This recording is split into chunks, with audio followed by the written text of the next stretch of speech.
Parliament కొనసాగుతున్న తీరుపై Rajya Sabha MP Vijendra Prasad తీవ్ర అసంతృప్తి వ్యక్తం చేశారు. ముఖ్యంగా రాజ్యసభ కార్యకలాపాలు జరుగుతున్న తీరు తరచూ అంతరాయం కలగడంపై విజేంద్ర ప్రసాద్ తీవ్ర విచారం వ్యక్తం చేశారు. 2022లో రాజ్యసభకు నామినేట్ అయిన విజేంద్ర ప్రసాద్ రాజ్యసభకు ఎన్నికైన 2.5 ఏళ్ల తర్వాత తొలిసారి గళం విప్పారు. తాను గమనించిన పలు అంశాలపై రాజ్యసభ చైర్మన్ కు లేఖ రాశారు. ఆయా అంశాలపై తీసుకోవాల్సిన చర్యలను కూడా విజేంద్ర ప్రసాద్ లేఖలో ప్రస్తావించారు.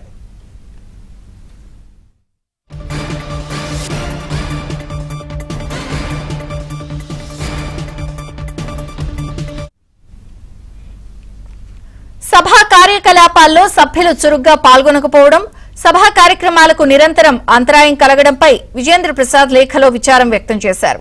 చైర్మన్ కు రాసిన 3 పేజీల లేఖలో అనేక కీలక అంశాలను ప్రస్తావించారు. అనేక మంది సభ్యులు సభా కార్యకలాపాల్లో గాని చర్చల్లో గాని పాల్గొనకపోవడం తను బాధించిందన్నారు. సభ్యుల హాజరును ఖచ్చితంగా తెలుసుకునేందుకు రాజ్యసభ ప్రవేశ ద్వారాల వద్ద ఫిజికల్ రికగ్నిషన్ కెమెరాలను ఏర్పాటు చేయాలని విజ్ఞప్తి చేశారు.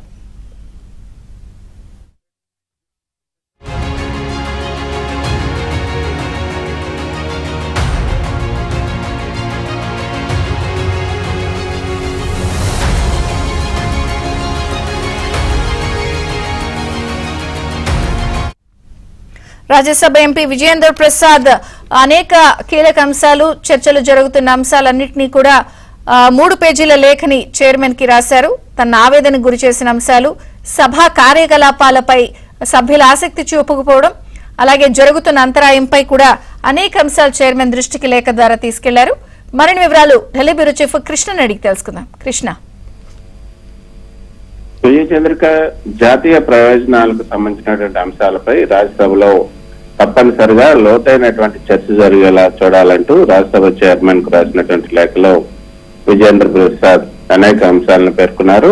సభ లోపల సాంకేతిక పరిజ్ఞానాన్ని మరింత సమర్థవంతంగానూ ఉపయోగించుకునేందుకు కూడా ఆయన పలు సూచనలు కూడా చేయడం జరిగింది.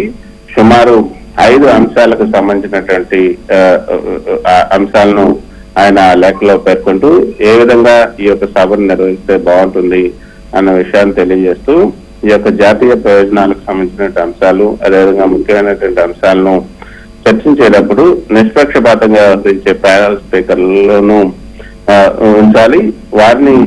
వారి ఆధ్వర్యంలో ఉదయం 9 గంటల నుంచి 11 గంటల వరకు కూడా సభను నిర్వహించేలా చూడాలని కూడా ఈ లేఖలో విజేంద్ర ప్రసాద్ సూచించారు. సభా కార్యక్రమాలు ఉదయం 9 గంటలకు కూడా ప్రారంభించాలని కూడా ఆయన కోరడం జరిగింది.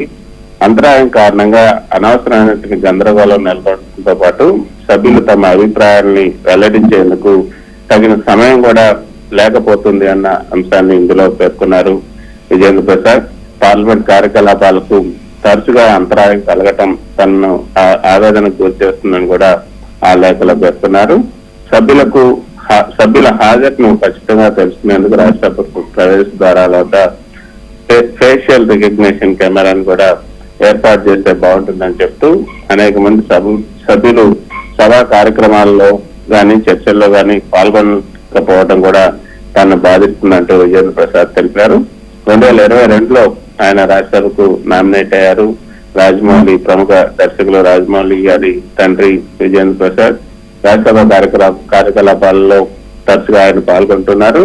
అయితే ఈ రాజ్యసభ కార్యకలాపాలు మరింత చురుగ్గా, సమర్థవంతంగా, అర్థవంతంగా, బాధ్యతాయుతంగా కీలక అంశాలపైన చర్చలు జరిగేలా ఆయన ఆ లేఖలో ఈ యొక్క సూచనలు చేయడం జరిగింది. 3 పేజీల లేఖలో అనేక కీలక అంశాలను ఆయన ప్రస్తావించారు. సభా కార్యక్రమాల్లో సభ్యులు చురుగ్గా పాల్గొనకపోవటం, సభా కార్యక్రమాలకు అంతరాయం కలగటం పైన కూడా ఆయన విచారం వ్యక్తం చేయడం జరిగింది.